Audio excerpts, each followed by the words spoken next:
மே 4 நாளைக்கு தேர்தல் முடிவுகள். எப்போதும் இல்லாமல் இப்போ ஏன் ஒரு எதிர்பார்ப்பு அப்படின்னா, நிறையா பேர் ஓட்டு போட்டிருக்காங்க. அதனால் அந்த எதிர்பார்ப்பு இருக்குது. ஸோ நாளைக்கு காலையிலேருந்து செய்தி வாசிக்கிற தொலைக்காட்சி எல்லாமே பரபரப்பாக தான் இருக்கும்.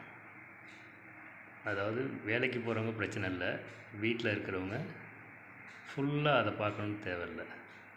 ஒரு 8 மணிலேருந்து ஒரு 4 மணி வரைக்கும் மாற்றி மாற்றி பாருங்கள். அதையே பார்த்து அவங்க நொடிக்கு நொடி நிமிடத்துக்கு நிமிடம்னு சொல்லி பரபரப்பை ஏற்றிக்கிட்டே இருப்பாங்க. அது நமக்கு விறுவிறுப்பாகி போயிடும். ஆமாம், அதனால் மாற்றி மாற்றி பாருங்கள், ஃப்ரீயாக இருங்க. எது நடந்தாலும் நல்லதுக்கு. ஓகே.